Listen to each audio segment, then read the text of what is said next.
Greetings, my viewers. My name is Krassel, and today we'll do a bit of map archaeology. This time, we'll take a look at the map that was built with a different gameplay in mind. This is the spawn room, where spawn players fall out of the ceiling tubes.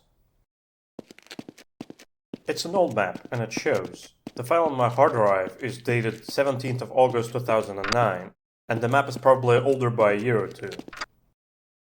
Let's explore a bit. Had this map been released today, it would have been immediately lumped with the ever-growing pile of backrooms type maps. Uh-oh, this room looks familiar. And indeed, we've been teleported back to start. As you might have guessed from the name, it's a maze map, but dead ends in this maze bring you back to start. Let's follow the shortest out of the longest ways to get through. Just continue on till your first right door, take it, and continue going forward until the first single door on your left. Take it, turn right, carry on forward until the double lamp door on your right. After it, just continue going forward until you hit a wall. Turn right, take the double doors and you'll find yourself in the final area. Nice credits text. It actually uses model materials, so it may glitch out. Modern texture picker doesn't even show those. There's a bunch of interesting things here, but we'll investigate them later. You can enter the spawn area again by using this wall, which opens the glass door that was ominously named Core. There's another way to reach the final room, and it is considerably more dangerous. Not this button. Not this either. The real button is behind you, and you better shoot it fast. Unless you want to become a pancake. Now here you have to watch out. Stalactites on the ceiling are going to drop on your head as you walk under. They're plenty consistent and thus predictable, but some like to glitch out.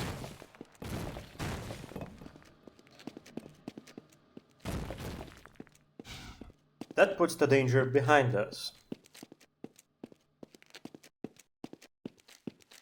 After the cave area, you just go forward until you see a second double light door.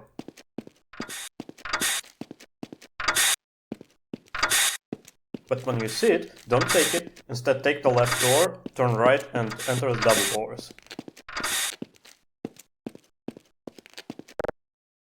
There is also a secret way to enter the final area, but I will omit it for now in favor of a shortcut that renders it obsolete. By the way, you can actually open the glass doors from the other side if you press against them. You have to be careful here. These two stalactites are very deadly, and they fall exactly where you want to go. Bait them and then climb this displacement hill to reach the secret balcony overlooking the cave. The balcony area stretches along the side of the cave, allowing you to mess with the players inside of it to your heart's content. And there is a handy nade crate here to help you with that. These buttons control the music. Standard Half-Life 2 music tracks, nothing too fancy.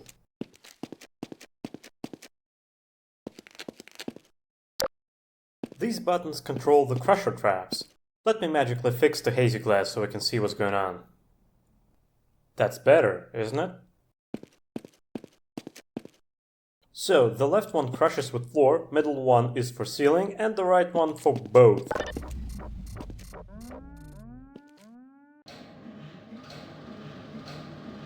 Pancake time.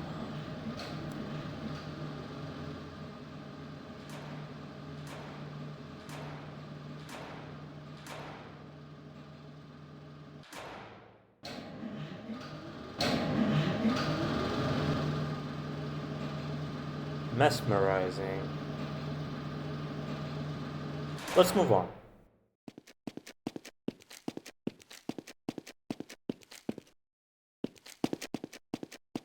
More grenade crates. Not really sure why would you need so many. Now the main feature of this area is the glass floor that allows you to observe players getting lost in the maze. Here's the entrance door. We've been through here and here. These highlights show you where the dead-end teleporters are. These are textured with the infamous green glass texture, and I currently have a semi-faithful replacement installed, courtesy of GTA Mike. It's not really close to the original, but it's better than the wireframe. The maze has several rooms with weapons in it, probably for the map to be fun in deathmatch. There are also completely isolated rooms with nothing inside of them. Missed opportunity, in my opinion. It's interesting how failed borders are all aligned to a single axis. I wonder if there is any significance to that. The rooms could use more variation, but perhaps the sameness plays up the maze aspect. Remember that I made the glass clear for a better viewing experience. The original looks like this, which is less than ideal for many reasons.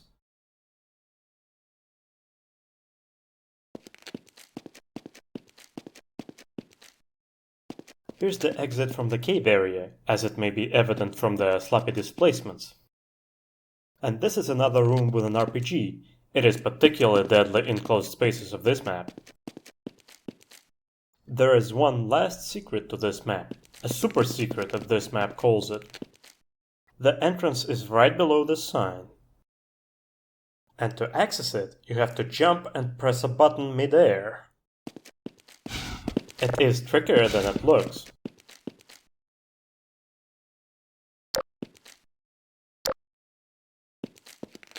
What a twist! An observation room for an observation room. The floor is completely invisible, allowing you to watch every move of players below. The floor is just solid neutral. You cannot shoot or throw grenades through.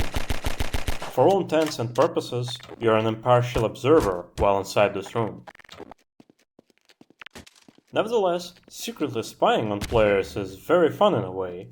There's a reason this type of secret crops up in maps every now and then. It's even more fun to spy on players who think that they're the ones doing the spying.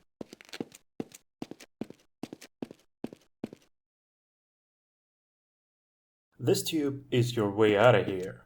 It's one of the spawn tubes, but it doesn't have a player spawn point inside.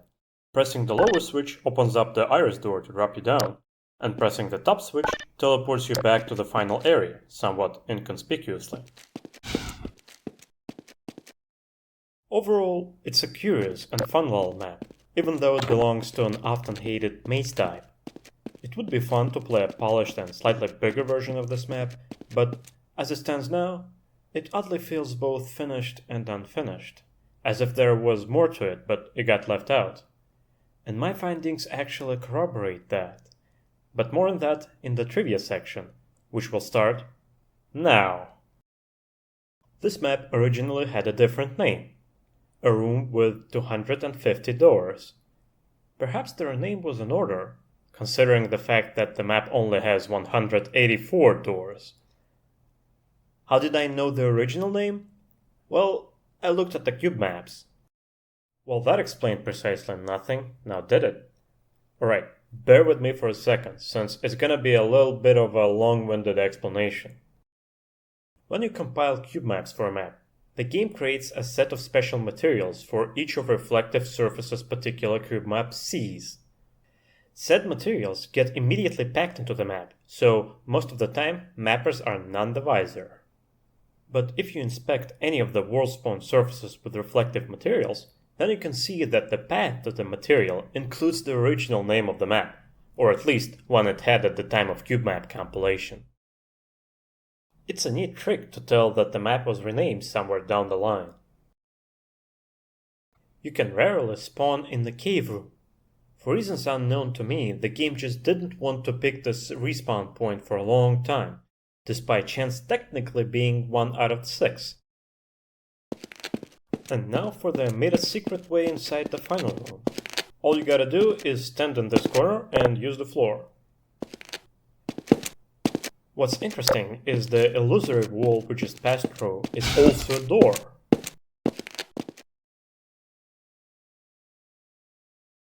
There are several doors that miss their signature pneumatic opening sound, likely due to the level designer mistake.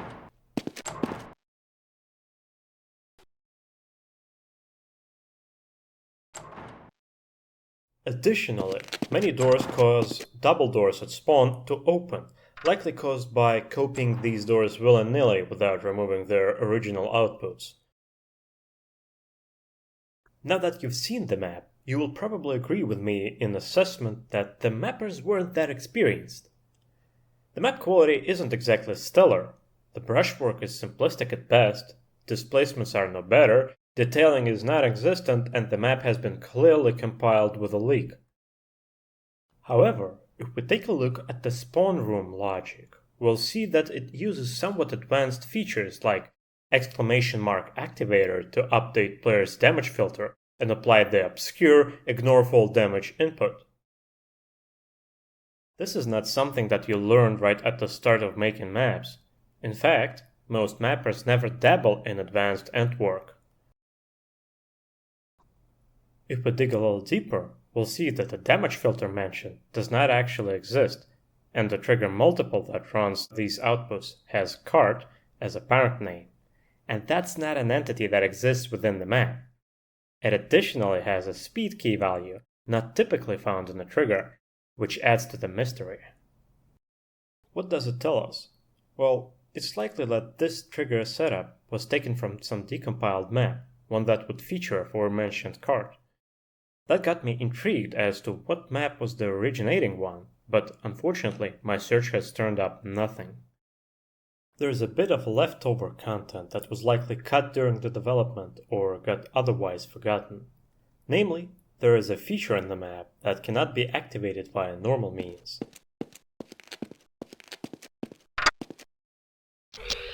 The target name of this entity is simply piston. Attached to it is a kill trigger, and additionally the camera for the monitor we've glimpsed near the trap control buttons. The kill trigger in question curiously extends too far down for unclear reasons. It appears that the piston played a prominent role during the early stages of this map, enough to warrant designating the room it's in a piston room. We know this since the failed teleport destination you'll be seeing a lot is named transfer to piston room. Essentially, this feature is fully functional, but lacks the way to activate it, and we're left to wonder what has happened. Perhaps being able to block the only exit out of the spawn room with that piston spam got old. Maybe the button got accidentally deleted. Maybe it was never triggerable to begin with, and was simply forgotten during the development. Either way, we're unlikely to ever find out. I hope that you have enjoyed this little archaeology tour, and until the next time.